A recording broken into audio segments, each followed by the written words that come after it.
Halo semuanya, selamat datang kembali di seri mekanisme terciptanya transaksi.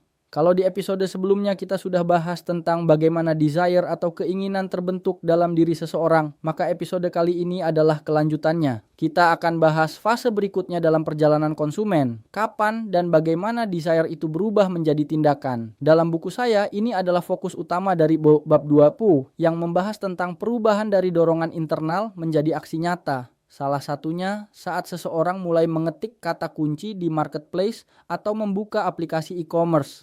Jadi pertanyaannya sekarang, apa yang membuat seseorang mulai bergerak? Apa pemicu di balik keputusan untuk mencari produk? Apa yang terjadi di balik layar pikiran mereka? Yuk kita kupas satu persatu. Banyak orang mengira bahwa begitu seseorang ingin sesuatu, maka dia akan langsung membelinya. Tapi kenyataannya tidak sesederhana itu. Keinginan itu bisa mengendap, bahkan bisa hilang kalau tidak ada sesuatu yang memicunya untuk bertindak. Dalam bab kedua buku ini, saya menyebut fase ini sebagai fase aktivasi. Ini adalah momen ketika keinginan tidak hanya mengendap di dalam pikiran, tapi mulai membentuk perilaku nyata. Contohnya, kamu lagi pengen beli laptop baru, tapi kamu nggak langsung beli. Kamu tunggu momen diskon, atau tunggu gajian, atau tunggu ada teman yang nyaranin. Kamu lihat iklan laptop yang sesuai dengan bayanganmu. Nah, di titik itulah desire berubah jadi demand. Kamu mulai browsing, mulai bandingin, mulai buka marketplace. Itulah fase yang ingin kita bahas hari ini. Demand bukan cuma soal butuh barang. Demand adalah ekspresi aktif dari keinginan. Ketika seseorang tidak hanya ingin tapi juga mulai mencari, mempertimbangkan dan mengalokasikan sumber daya untuk mendapatkan apa yang ia inginkan. Kalau di bab 1 kita bicara tentang motivasi internal, di bab 2 kita bicara tentang bagaimana motivasi itu direspons secara aktif. Demand bisa dikenali dari beberapa sinyal perilaku, seperti melakukan pencarian di Google, menyimpan produk di keranjang, mengklik iklan, menonton video review, bertanya ke teman. Semua itu adalah ekspresi dari demand. Dalam penelitian konsumen dikenal istilah behavioral trigger, yaitu faktor-faktor yang mendorong seseorang untuk mengambil tindakan. Berikut beberapa jenis trigger yang umum. 1. Urgency trigger, flash sale, diskon terbatas, countdown timer. 2. Social proof trigger, testimoni, jumlah pembeli, komentar positif. 3. Emotional trigger, storytelling, rasa kehilangan, nostalgia. 4. Environmental trigger, iklim, cuaca, tren musiman.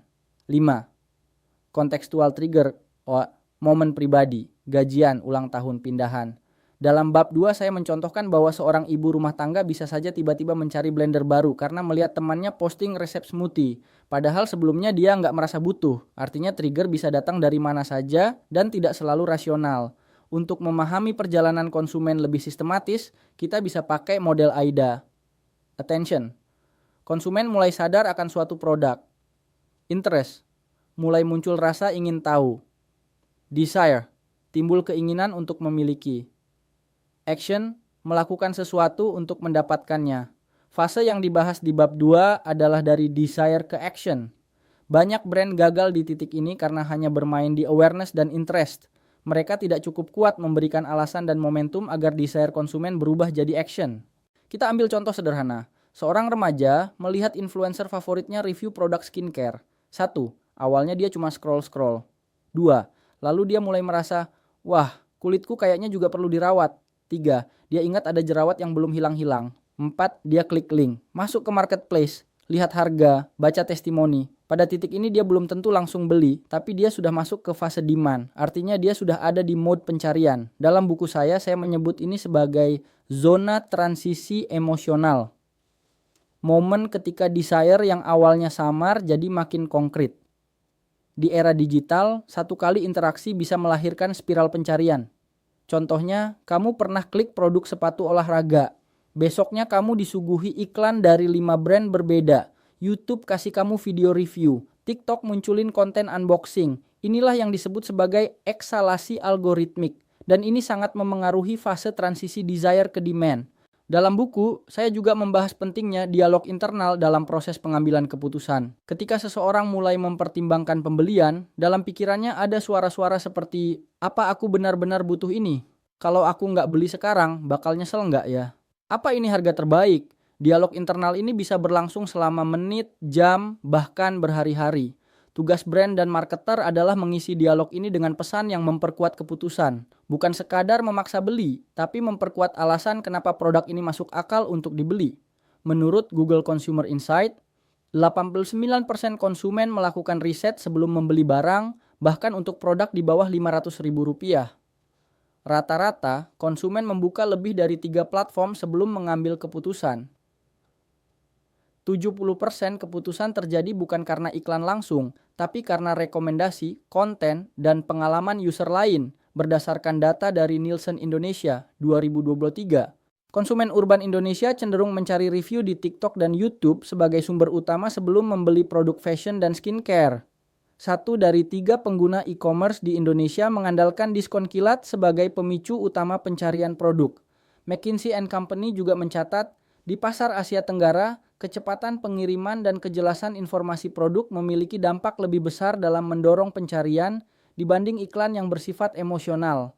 Data ini menegaskan bahwa demand bukan hanya soal tahu produknya, tapi tentang bagaimana konsumen merasa punya alasan yang cukup kuat untuk bertindak, baik karena urgensi, testimoni, hingga relevansi konteks pribadi. Ini menegaskan bahwa demand bukan hanya soal tahu produknya, tapi tentang bagaimana konsumen merasa punya alasan untuk bertindak.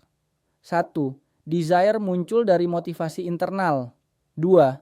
Trigger eksternal membangkitkan keinginan menjadi tindakan. 3. Konsumen masuk ke fase riset dan perbandingan. 4. Dialog internal terjadi, mempertimbangkan risiko, harga, trust. 5. Demand terbentuk ketika keinginan menjadi pencarian aktif. Seperti yang kamu lihat di bab 1, kita belum sampai ke titik konsumen benar-benar bertindak.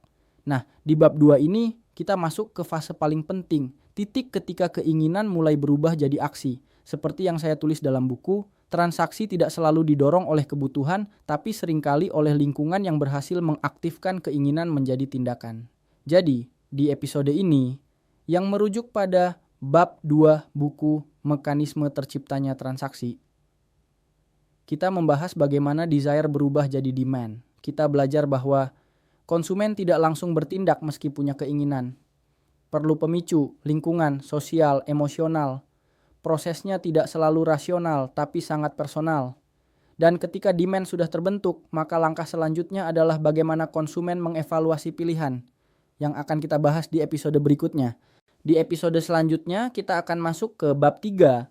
Kita akan bahas bagaimana konsumen membandingkan produk, mencari trust, dan akhirnya mengambil keputusan pembelian.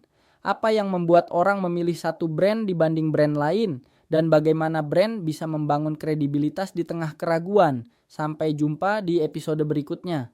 Saya Gio, terima kasih sudah menyimak. Jangan lupa share kalau menurutmu konten ini bermanfaat. Sampai ketemu lagi di seri selanjutnya dari Mekanisme Terciptanya Transaksi.